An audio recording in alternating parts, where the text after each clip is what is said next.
Hi అండి, welcome to my channel Bhagyalakshmi పచ్చ. ఎలా ఉన్నారు? బాగున్నారా? నేను కూడా చాలా బాగున్నాను. వీడియో చూసే వాళ్ళందరికీ ఒక చిన్న రిక్వెస్ట్, చూసిన వాళ్ళు తప్పనిసరిగా వీడియోకి అయితే ఒక లైక్ కొట్టండి. ఇదైతే కాగిన నూనె. మొన్న అయితే చక్రాలు వండాను కదా, చక్రాలు వండినప్పుడు నూనె ఇది.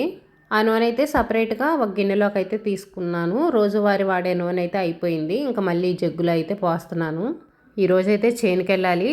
బయట వరండాలో పత్తి వేసాం కదా, ఆ పత్తి మొత్తం తీశారు. అది క్లీన్ చేసుకోవాలి. అసలు చలికేమో త్వరగా నిద్ర లేవాలనిపించట్లేదు. ఎంత చేనుకి వెళ్తున్నా సరే నిద్ర లేచేటప్పటికి 6 దాడుతుంది.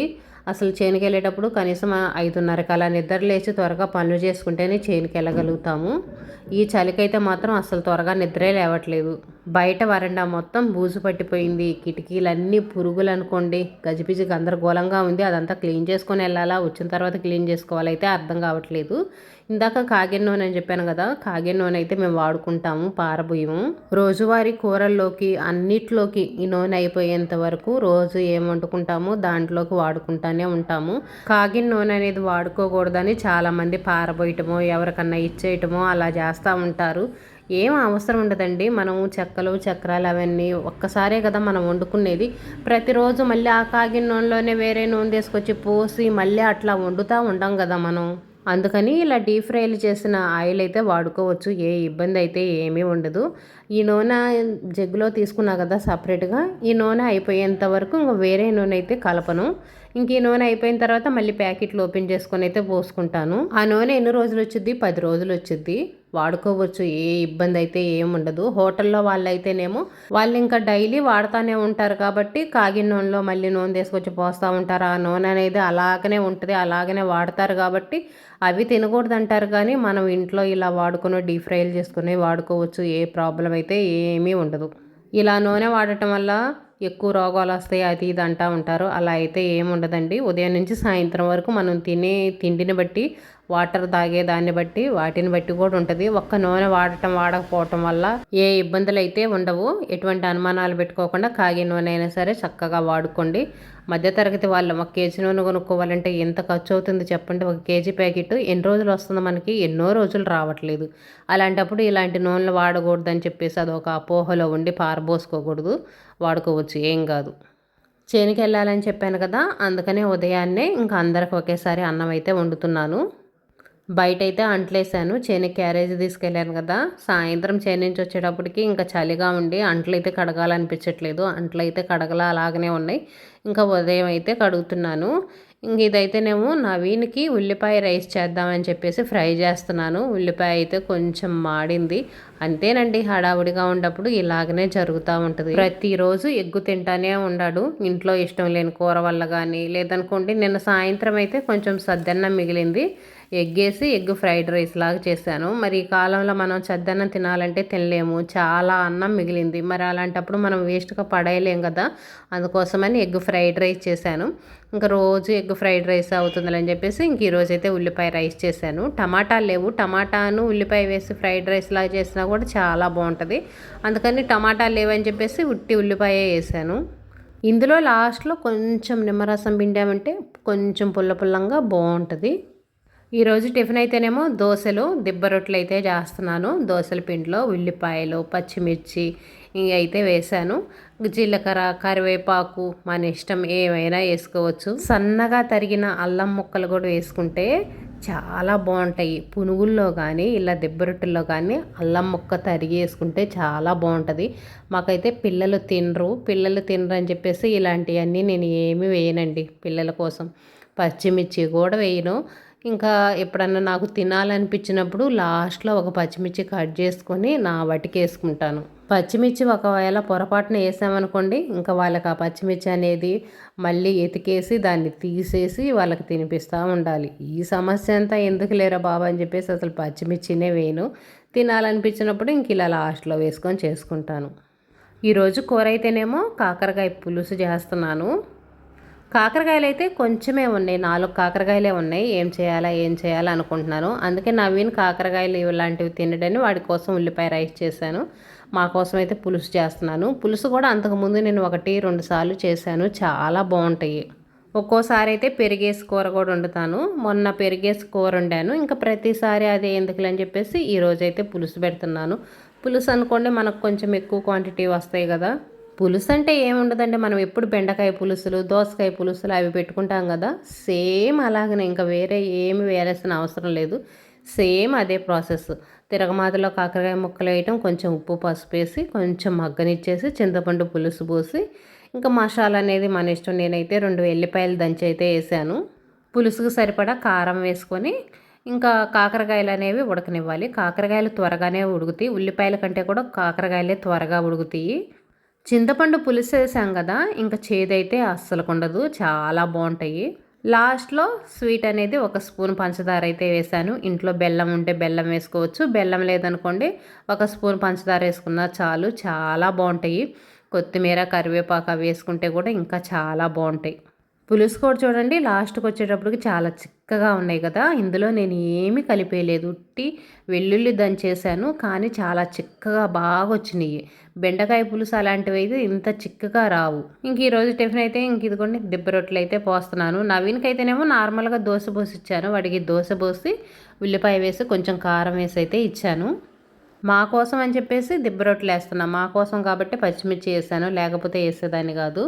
ఇంకా బయట వరండాలో పత్తి తీసామని చెప్పాను కదా, వరండా మొత్తం ఖాళీ అయిపోయింది. చాలా రోజులకి వరండా మొత్తం ఖాళీ అయింది. పురుగులు చూడండి, ఇవి రెక్కల పురుగులు. అసలు గొడుగు అయితే ఎన్ని ఉన్నాయో, గొడుగు తీసి కదిలిస్తుంటే ఎన్ని వస్తున్నాయో. ఇంకా ముందైతే చాలా వచ్చినాయి. నేను గొడుగు నిదిలిస్తూ ఉంటుంటే ఈ పురుగులు అనేవి వస్తూ ఉన్నాయండి. అందుకే వాకిలి అయితే మూసేసాము. వాకిలి కనుక ఓపెన్ చేసి ఉంచినట్టయితే అసలు ఈ పురుగుల వల్ల మేము ఉండటానికి కూడా వీలయ్యేది కాదు. ఇక్కడ కొంచెం పత్తి ఉంది కదా, ఈ పత్తి అయితే పాడైపోయింది, ఈ ప్లేస్ వడికే పాడైపోయింది, మిగతా అంతా బాగానే ఉంది. ఇక్కడే ఎందుకనో మరి ఏదో నెమ్మొచ్చిందో మరి ఏదో అయితే తెలీదు, ఈ ప్లేస్ వడికి పాడైపోయింది. ఇంకా పాడైపోయింది అయితే ఇంట్లో అలాగనే ఉంచారు. గోడ చూడండి నల్లగా మసిలాగా మరకలు అయితే వచ్చేసినాయి. ఈ సంవత్సరం పత్తి వేసినప్పుడు క్లీన్ చేసే పని ఉండదులే, మరకలు రావులే అనుకున్నాను, ఎందుకంటే కాయ పత్తి అనేది రాలేదు ఈరోజు. అయినా కూడా అడుగునైతే కొంచెం పాడైపోయింది. ఇంకా నెల పెచ్చే అవుతుందట్టుంది ఈ వరండా అనేది ఓపెన్ చేయక. ఇంకా బూజు అనేది మామూలుగా ఉండదు కదా, చేనికి వెళ్ళాలి, అందుకని చెప్పేసి డీప్ క్లీన్ అయితే చేయట్లేదు. ఇంటికాడ ఉన్న రోజు ఒకరోజు మాత్రం మొత్తం కిటికీలన్నీ ఓపెన్ చేసి నీట్గా తుడిచేసి వాటర్ పోసి కడిగేసి క్లీన్ చేయాలి, అప్పుడే క్లీన్ అయ్యేది. కాకపోతే ఇప్పుడు చూడటానికి బాగుండటానికి ఈ పురుగులు మొత్తం పోవటానికి అయితే పైన అయితే క్లీన్ చేస్తున్నాను. ఈ బూజు కర్ర తీసుకొని మొత్తం అయితే దులిపేస్తున్నాను. అంత పైన కూడా గోడలో మూలల బూజు కంటే కూడా పురుగులే ఎక్కువ ఉన్నాయి అనుకోండి. మూలన నేను ఇలా కదిలిస్తుంటే పురుగులు అనేవి లేచి వస్తున్నాయి.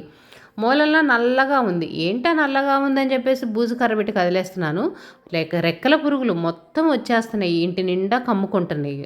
నార్మల్గా అయితే పిల్లలు ఏదన్నా గోడ మీద రాసినా కానీ మరకలేసినా కానీ అస్సలు ఊరుకుంటామా, ఊరుకోము. ఇప్పుడంటే పత్తి పంట మనకు అవసరం కదా, ఇదే మనకి జీవన ఆధారం.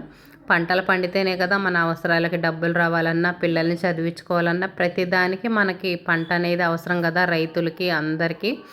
అందుకోసం అని చెప్పేసి ఇల్లు పాడైపోయినా సరే మేము ఇంట్లోనే వేసుకుంటాము. ఇంక ఈ పురుగులు మొత్తం లోపలికి వెళ్తున్నాయిలే అని చెప్పేసి ఇంక తలుపులు అయితే వేసాను.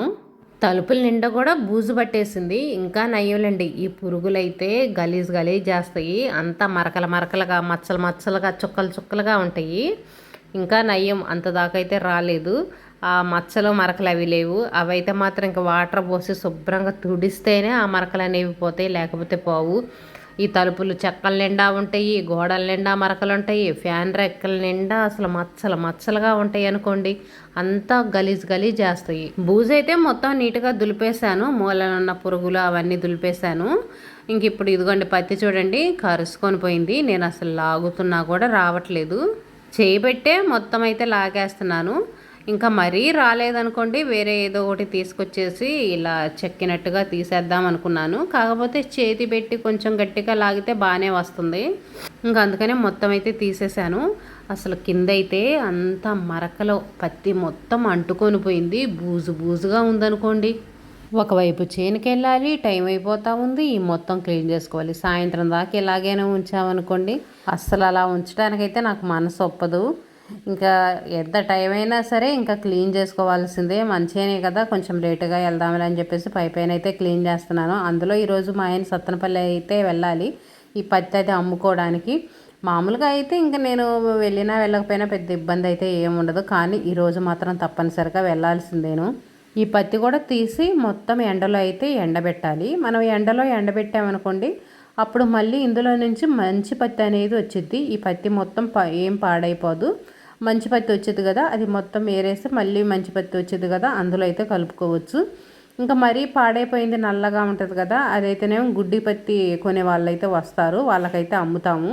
పత్తి కూడా చాలా వాటికైతే అయిపోయింది, ఇంక ఈరోజు తీసే పత్తి మాత్రమే ఉంది. ఇంకా వరండా మొత్తం అయితే కసువులు అయితే ఊడుస్తున్నాను. ఇంకా తుడవటాలు కానీ వాటర్ పోసి కడగటాలు క్లీనింగ్ పనులు అనేది మాత్రం ఇప్పుడైతే పెట్టుకోను. ఇంకా సాయంత్రమేను ఓన్లీ కసువులు ఊడటం మాత్రమే. బయట వరండా కింద ప్లేస్ ఉంది కదా, ఆ ప్లేస్ అయితే ఊడవాలి. గొంతులు అవన్నీ మొత్తం శుభ్రంగా కసువులు అయితే ఊడ్చేసేయాలి. వరండాలు అయితే చిన్న గూళ్ళు ఉన్నాయి కదా, వాటిల్లో అయితే చెప్పులు అట్టపెట్లు అవన్నీ పెట్టుంచుతాను. ఆ చెప్పులు అయితే తీసేసా కానీ అట్టపెట్లు అలాగనే ఉన్నాయి. ఇంకా అవన్నీ తీసి పేపర్లు కూడా మార్చేసేయాలి. వాటి నిండా కూడా దుమ్ము పట్టింది. కాకపోతే ఆ దుమ్ము బట్టికి పైన అయితే ఊడ్చేసాను, కానీ మొత్తం డీప్ క్లీన్గా అయితే చేయట్లేదు. డీప్ క్లీన్ చేసే టైం అయితే లేదు ఇప్పుడు. ఏదేమైనా ఎంత కష్టమైనా సరే మన పనులు మనం చేసుకోవాలి. ఈరోజు చేయలేనని వాయిదా వేసినా కానీ రేపటికైనా మనం చేసుకోవాల్సిందే, ఎవరు చేసేవాళ్ళు ఉండరు. వాయిదా వేసే కొద్దీ పనులు అనేవి ఎక్కువైతే కానీ తరగవు.